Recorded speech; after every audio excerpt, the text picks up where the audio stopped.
Quand on revoit Bloodsport, vous étiez gamin dans Bloodsport, vous faites le grand écart, quoi. Je crois que j'ai compté, vous le faites 5 fois. C'était votre marque de fabrique, au début, dans votre premier film. Ouais, mais qu'est-ce que je pouvais faire d'autre? J'avais pas l'accent anglais. Je connaissais rien à l'acting.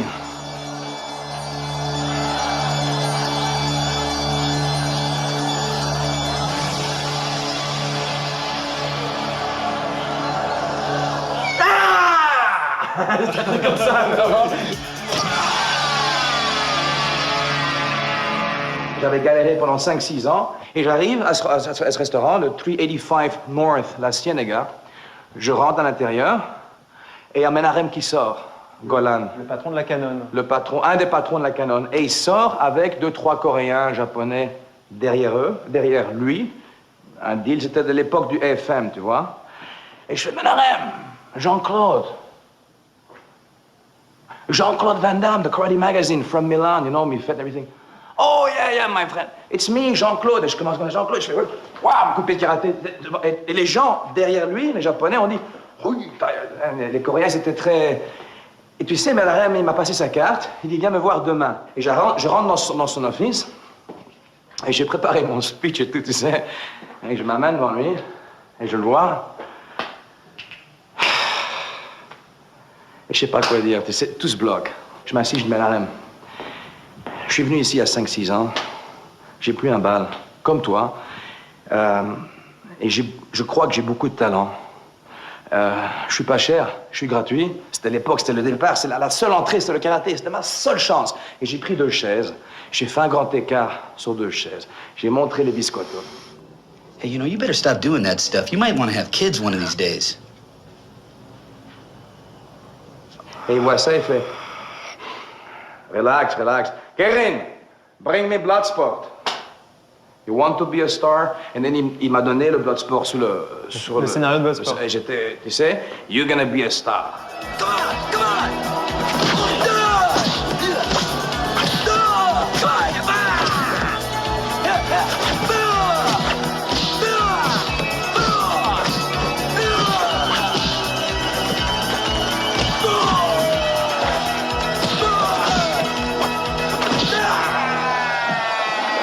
Vous avez le privilège de le rencontrer pour la première fois en plus. Oui. C'est ça l'émotion. C'est la première fois, c'est ça. Bon, bah, profitez-en du coup. Hein. Oui, c'est certain. Vous avez envie de lui demander quoi, Jean-Claude? Mais comme vous l'avez expliqué tout à l'heure et comme votre papa l'a souligné aussi, vous avez eu des débuts fort difficiles. Et j'aurais voulu savoir où vous avez trouvé la force et cette volonté de vous battre et de faire face aux obstacles qui sont dressés devant vous. Enfin, il faut rêver le rêve. C'est très bien simple, que ça devient plus réel que la vie réelle. C'est-à-dire qu'on se met dans un cocon spécifique de cette vision d'être soit star, docteur, dentiste, tout ça, et vraiment y croire tellement que pour finir, on marche star avant d'y arriver. Avoir ce dégagement, cette chose. Et c'est dû à tout le monde. De quoi êtes-vous le plus fier quand vous regardez ce parcours-là et vous voyez aujourd'hui, vous êtes en pleine forme, ça fonctionne? Je suis fier du parcours. Parce que si je n'aurais pas connu ces éléments, il ne faut pas les connaître parce que si on ne sait pas s'en sortir comme moi, il y a un problème. Et grâce à ces moments que j'ai connus, les bons, les mauvais, tout ça, quand je lis maintenant le script et je parle de vie et je parle avec les gens, je peux tout comprendre.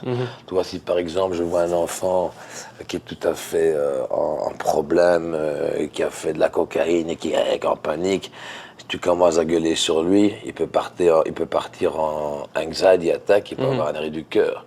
Directement, il faut réconforter, l'amener à la clinique. Donc c'est un truc. Dans les films, si je veux jouer un mec qui est une pourriture ou un mec qui est un mec sympa, j'ai été dans toutes ces sortes d'émotions.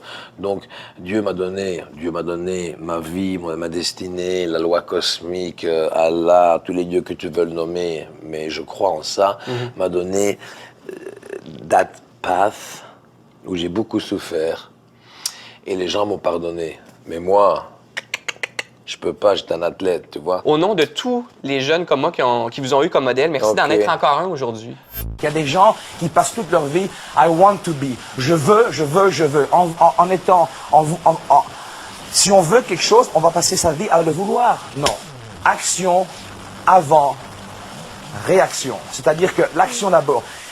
Si je vais au gym m'entraîner, Le temps que je pense, je suis fatigué aujourd'hui, j'ai une crampe à mon dos, mais je vais m'entraîner parce que je suis un mec courageux et je suis un mec qui est fort et on me regarde en Europe, je suis un karatéka, il faut que je m'entraîne. Mais j'arrive, je suis fatigué. Là, je suis fatigué, j'ai des crampes, j'y pense pas, j'ai de l'action. J'y vais, je m'assis, je prends la première machine et je travaille. Et en travaillant, je sens que j'ai des petits problèmes et je m'échauffe. Et le temps que je travaille et que je fais la seconde série, c'est fini. L'engrenage est parti. Alors pour même les gens qui n'ont pas su rester ici à votre émission, qui ont échoué, ce qu'on appelle dans le mot échouer ou rater, parce qu'il n'y en aura que un ou deux, je ne sais pas, de vous qui va réussir. Mais quel est votre axe de temps dans la vie? L'axe de temps, parce qu'il y a des gens qui ont pris 10 ans pour s'entraîner le karaté, et c'est seulement après de 11 ans d'entraînement qu'il faut un bon coup de pied. Je connais des mecs qui étaient avec moi, en 2 ans, ils étaient mieux que moi. Moi, j'ai pris 10 ans pour être un champion. Il y a des gens qui ont pris 2 ans parce qu'ils sont plus forts naturellement, ils sont plus méchants. Il n'y a pas de temps. Ce qu'il faut faire, c'est vous dire, moi, en tant que fille ou garçon, je veux vraiment faire ceci. Et c'est vraiment cette pensée, cette force, on la cristallise à une matière réelle. Et quand tu rentres dans une chambre, dans un endroit, les gens voient dans tes yeux que tu as faim. Vous êtes méfiant maintenant, justement, après toutes les histoires qu'il y a eu avec... I'm aware. Je suis méfiant. I'm aware de la méfiance. Et la méfiance, elle est méfiante. Aware de la méfiance? Ah, attention, ça devient compliqué, là. Non, c'est-à-dire que je mets en jeu pour toi de comprendre ce qui se passe, que la méfiance est là. Et je suis conscient de cette méfiance. Là, je comprends plus, là. C'est-à-dire que la méfiance est une chose qui t'appartient, qui colle à ta peau. L'amour, la méfiance, la peur, la faim, la peine, la joie, la méchanceté, tout ça, c'est des éléments de la vie. Et quand tu es conscient de ces choses, tu peux soit les atténuer et tu peux progresser dans les choses bonnes. C'est-à-dire, si j'ai un plan de succès et je pense optimistiquement peut-être 10% par jour et que 20% par jour, je pense méchamment, comme je le faisais avant, moi-même, ou penser triste. Tu es conscient de ces qualités, donc tu peux commencer à les compresser jusqu'à les atténuer et tu peux pousser avec ta conscience, being aware, sur les choses meilleures de ta vie. Et tu deviens beaucoup plus successful. Tu deviens une histoire de succès à cause de la conscience des choses. Et ça, c'est le mot aware. Est-ce que vous vous intéressez à l'actualité? Est-ce que vous suivez un peu ce qui se passe dans le monde? Un, je voyage beaucoup. Deux, je suis très occupé. Et quand j'ai un peu de temps, je passe beaucoup de temps avec mes chiens. À la mer du Nord, ma seconde résidence. Donc j'adore me promener avec les chiens. Je suis pas trop TV. Et de toute façon, ce qui se passe, comme je voyage beaucoup dans le monde entier, tu sens un peu ce qui se passe. Donc les détails politiques, les détails des problèmes, même en dehors de la politique, c'est comme c'est une bête qui avance avec des microbes. Ouais. Et tous ces problèmes qu'il y a dans le monde entier, des problèmes sur des tas de choses, c'est les microbes qui font partie de la vie. De toute façon, ils se résolvent, tôt ou tard. Aujourd'hui, les gens... Tu vois ce que je veux dire? Pas tout à fait, mais ça va dire. Je l'explique parce que non, il faut voir. Allez-y, expliquez-moi. Ouais. Bon, tu es un père. Ouais. Tu as des enfants. Ouais. Hein? Tes enfants ont des problèmes. Ils grandissent. Ils deviennent des hommes et des femmes. Comme toi, tu vieillis, tu meurs. Ça, c'est la terre, tu vois? Et ces enfants ont des problèmes à l'école, son premier boyfriend, sa première tentative de suicide. Là, on va deep. Ouais. Mais ça, c'est les problèmes de l'actualité, de la vie. Aujourd'hui, les gens, ils ont un peu la trouille. Il y a la crise, il y a la bourse, il y a le chômage. Est-ce que vous, Jean-Claude Van Damme, vous avez peur de quelque chose dans le monde qui vient? Premièrement, ça s'entend en grande ligne. Tu sais, il y a la crise, il y a le chômage, il y a ceci, il y a cela. Donc, il faut déjà pas trop lire les papiers et voir la télé. J'étais un mec qui avait 11 ans avec des mecs de 21 ans. C'était assez impressionnant. Donc j'ai dû commencer à m'assouplir énormément pour pouvoir frapper à leur niveau, tu vois? Il avait cette volonté de réussir, il avait une détermination qu'il a toujours, il avait des qualités. Ouais. Il ne savait pas, mais moi, en tant qu'entraîneur, j'ai vu tout de suite qu'on pouvait faire quelque chose avec lui, à la condition qu'il suive donc un entraînement qui allait être inhumain, surtout pour l'époque. Hein. Faire le salto avant-arrière et tomber en grand écart, il y a 20 ans, c'était pas courant. Donc j'ai commencé une mode avec le grand écart sur les chaises, mais ils avaient des gardes serrées. Donc j'ai inventé, avec mon prof qui a inventé, le genou très élevé et rentrer dans la garde, faire ce qu'on appelle le tournevis. Et j'ai gagné beaucoup de compétitions par KO.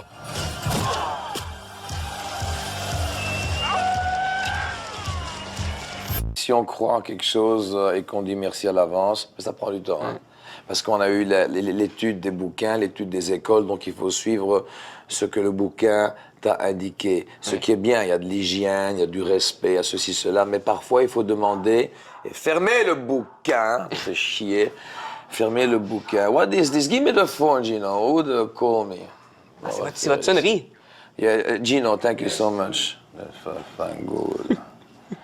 Je te déteste parce que je te parle avec de la passion. Mais c'est pas grave. Voilà. Mais moi, en terminant, ça fait 20 ans que j'ai pas fait de karaté, mais je voulais vous montrer mon fameux coup de pied. Mais Attends 2 secondes. Mais je me suis échauffé tu tout à l'heure. seras commercial, c'est important pour les gens. Ouais. Donc les bouquins, c'est bien, mais de temps en temps, il faut demander la question à soi-même. Vu que tu as un instinct de nature, les gens ne le savent pas, mais ton instinct peut être la taille d'une, je ne sais pas, hein, d'une noisette, d'une cacahuète, d'un pépin de melon. Et tu as des gens qui demandent la question à eux-mêmes, l'instinct commence à grandir. Mais tu n'entends rien. Et un jour, boum, tu as la réponse. Et quand tu commences à parler dans un sens à toi-même, c'est toi-même qui c'est ta pensée. Allô? Ouais, who's this? Carl, I'm going to put you on, what is your name? Sébastien. Sébastien, what is your TV? Télé-Québec. Télé-Québec, you're on Télé-Québec, Carl. Carl is from Toronto. Carl, say hello to Télé-Québec. Hello, how's everybody doing? We're doing an interview right now.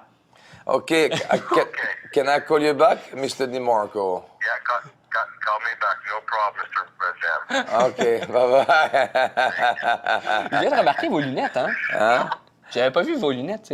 C'est pas grave. JC? C'est custom. Non, c'est John Cavalier. Ah. Excusez-moi. Et alors, donc, l'instinct, c'est très bien. Et un jour, on entend quelque chose, tu as les bouquins à l'instinct. N'oubliez pas de développer l'instinct. L'instinct, c'est comme un biceps, il faut le développer. Ouais. C'est un On muscle. l'a, et tu sens mieux les gens. Ouais, c'est un muscle. C'est pas un muscle. L'instinct, c'est quelque chose qui s'appelle communication avec quelqu'un d'autre. C'est apprendre à aimer les gens tellement que même s'ils t'aiment pas, tu rentres chez eux, tu sais ce qui se passe. Ça, c'est l'instinct. Donc, j'ai fait ma carrière de jeune mec. J'ai ouvert un gym. J'ai rêvé d'être quelqu'un avec du biscotto et tout ça pour un peu me refortifier. Mentalement, si tu veux, j'ai créé une carapace musculaire. Puis j'ai pensé cinéma. J'ai pensé, comme tout enfant, sauver le monde, moins de guerre, moins de ceci, moins de cela. Est-ce que je suis con? Je ne sais pas, c'est le rêve de tout gamin, ou presque tout gamin. Puis j'étais en Amérique, j'ai réussi. Maintenant, je suis ici. Je suis tombé. On connaît mes problèmes personnels, comme il y a beaucoup de personnes qui sont tombées, d'autres pas. Je suis remonté, et maintenant, je m'emmerde. Quand tout va bien, vous vous emmerdez? Attends, mais c'est important. Ouais. Je m'emmerde dans un sens que j'ai fait mon cycle. J'ai fait mon tour dans la Terre. Je suis né, j'ai été successful, et j'ai fait mon rêve. Ouais. Et je reviens en rêve.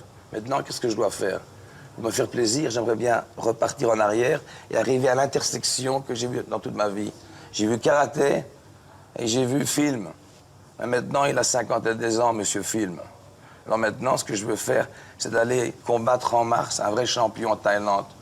Le seul médaille d'or olympique de boxe anglaise. Van Damme veut combattre pour se faire une santé, pour se ressentir comme c'était il y a une trentaine d'années.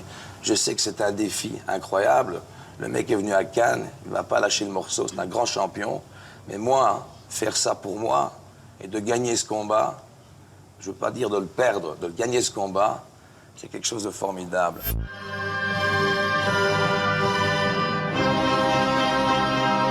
Le meilleur conseil que je puisse donner à quelqu'un pour réussir dans le monde du cinéma, c'est de ne pas écouter les bruits du monde et écouter le silence de l'âme. C'est-à-dire, tous les gens te diront dans la vie, c'est impossible, t'es trop loin, c'est pas faisable, c'est trop dur. Ça, c'est les bruits du monde. Mais les gens n'écoutent jamais le silence qui est un son de l'âme, c'est-à-dire de se remettre sur soi-même, à l'intérieur de soi-même, et de réaliser, de demander à soi-même ce qu'on veut faire dans la vie. Que ce soit d'un jardinier, un pilote d'avion ou, tu sais, n'importe quoi, mais d'être heureux. Et quand on a la réponse, elle viendra automatiquement, c'est de suivre ce silence. Et c'est ça que j'ai suivi. Et là, j'ai un peu le temps de m'expliquer, donc les gens l'auront compris un peu mieux, parce que parfois, quand je vais en TV et que j'explique comme ça à la va-vite, ils croient que je suis un peu, tu sais. Mais il faut écouter cette âme. Et c'est ça qui m'a fait réussir, parce que j'ai cru en moi.